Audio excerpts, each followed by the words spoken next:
सबसे पहले महादेव के चरणों में प्रणाम करती हूँ, मेरा प्रणाम स्वीकार हो। मैया पार्वती के चरणों में प्रणाम करती हूँ, मेरा प्रणाम स्वीकार हो। कार्तिक गणेश दोनों भैया के चरणों में प्रणाम करती हूँ, मेरा प्रणाम स्वीकार हो। सभी देवी दुर्गा के चरणों में प्रणाम करती हूँ, मेरा प्रणाम स्वीकार हो। आप सभी गुरु भाई बहन के चरणों में प्रणाम करती हूँ और महादेव से दया मांगती हूँ। हे महादेव, मेरे जितने गुरु भाई बहन है सब पे दया कीजिए, पल पल दया कीजिए। गुरु भाई बहन, आज मैं जो आप लोग को कथा सुनाने जा रही हूँ, एक सेठ जी और एक मुनीम का कथा है। कथा बहुत सुंदर है, शुरू से अंत तक सुनिएगा और कथा अच्छा लगे तो मेरे वीडियो को लाइक कीजिएगा, चैनल को सब्सक्राइब कीजिएगा और कमेंट बॉक्स में हर हर महादेव जरूर लिखिएगा। दोस्तों में यारों में शेयर कीजिएगा, क्योंकि आपका एक लाइक एक सब्सक्राइब और शिव शिष्या तक पहुँचता है, तो आप लाइक सब्सक्राइब जरूर कीजिएगा। चलिए ज्यादा बात नहीं करते, कथा शुरू करती हूँ। एक गांव में एक सेठ जी थे। सेठ जी का सब काम मुनीम करते थे, सब देख देख सब काम करते थे। एक दिन क्या हुआ कि सेठ जी को मुनीम की जरूरत पड़ गई, बहुत जरूरी काम उनको याद आ गया। तो उस दिन मुनीम नहीं आए थे काम पे, तो सेठ जी सोचे कि मैं ही चला जाता हूँ मुनीम के घर। तो सेठ जी चले जाते हैं मुनीम के घर। तो जाते तो मुनीम देख के खुश हो जाते हैं, सेठ जी को कहते कि सेठ जी आप यहाँ है, क्या बात है। तो फिर उनको अपने अंदर घर के अंदर ले आते हैं। घर के अंदर आते हैं सेठ जी तो उनको बिठा देते हैं और कहते हैं कि सेठ जी आप बैठिए, मैं घर के अंदर जाके बोलता हूँ चाय बनाने के लिए।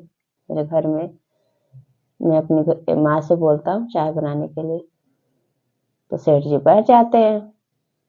तो वो मुनीम क्या करते हैं कि वो घर के अंदर जाके बोलते हैं चाय बनाने के लिए। इतने में वो सेठ जी सुनते हैं कि बगल वाले रूम से आवाज आता है कि बुढ़िया नीचे मत उतर, पोछा लगाई हूँ, गीला हो जाएगा, मिट्टी लग जाएगा।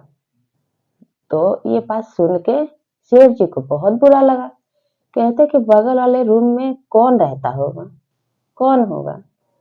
फिर वो जाकर देखते हैं तो कोई और नहीं, सेठ जी की माँ थी। तो जाने लगते हैं तो इतने में मुनीम आ जाता है। मुनीम आ कहता है सेठ जी अभी मत जाइए, से पोछा लग रहा है, गंदा हो जाएगा, घर जो है गंदा हो जाएगा।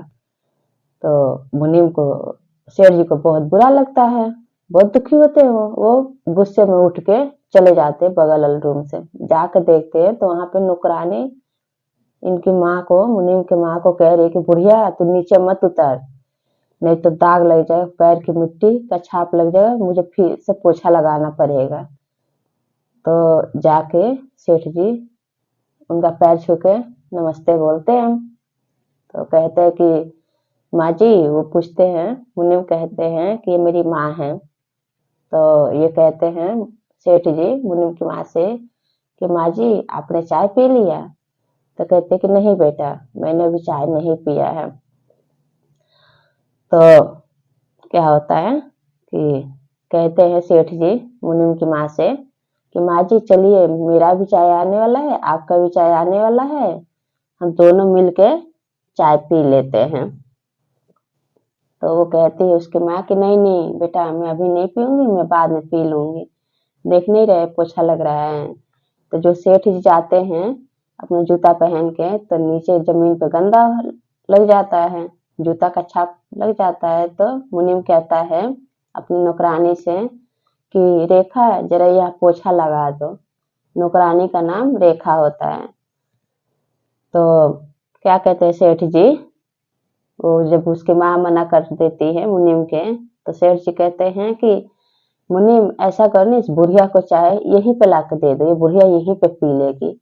अब ये बात सुन के मुनीम को बहुत बुरा लगता है। जब बुरा लगता है तो कहते हैं, मुनीम कहता है सेठ जी से कि सेठ जी आप क्या बोल रहे हैं, मेरी माँ को बुढ़िया क्यों कह रहे हैं।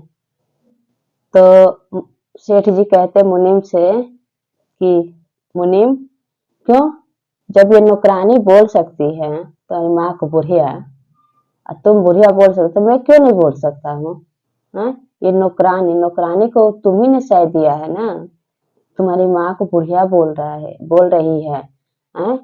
जो माँ तुम्हारे छोटे से पैर से जब चलते हो गए, छोटे जब थे चलते हो गए तो पैर का जब निशान लग जाता होगा, मट्टी लग जाता होगा, तो तुम्हारी माँ क्या करती होगी? उस टाइम में उठा के तुम्हें खाट पे बिछौने में बिठा के उसके बाद जाकर पहले पोछा लगाती होगी कि बाबू तुम नीचे मत उतरो, नहीं तो गंदा तुम्हारे पैर में लग जाएगा, हैं?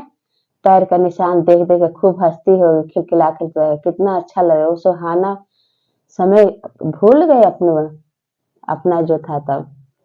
और ये बात सुन के मुनीम को बहुत शर्मिंदा होता है। मुनीम जब शर्मिंदा होता है तो कहता है, सेठ जी बताओ, तुम्हें जिस मुंह से तुम अपनी माँ को बुढ़िया कह रहे हो, उसी मुंह से माँ को माँ कहने में क्यों, कैसा शर्मिंदा, क्यों उसको बुढ़िया बोल रहे हो?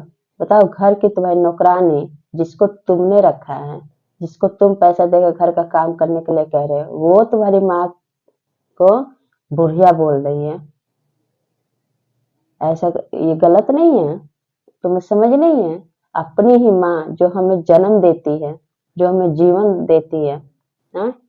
सब सुख छोड़ के, सब सुख भोग के, हाँ? इतना दुख, इतना कष्ट, इतना तकलीफ से हमारी माँ हमें पोसती है, पालती है, 9 महीने कोख में रखती है, उस माँ को, हाँ?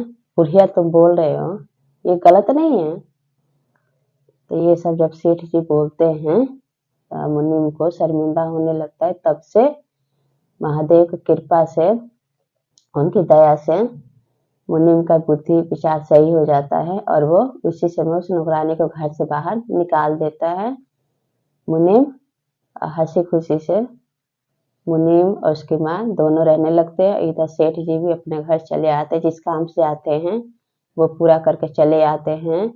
तो ये कथा गुरु भाई बहन कैसा लगा कमेंट बॉक्स में जरूर बताइएगा। तो सब बोलिए हर हर महादेव, मैया पार्वती की जय।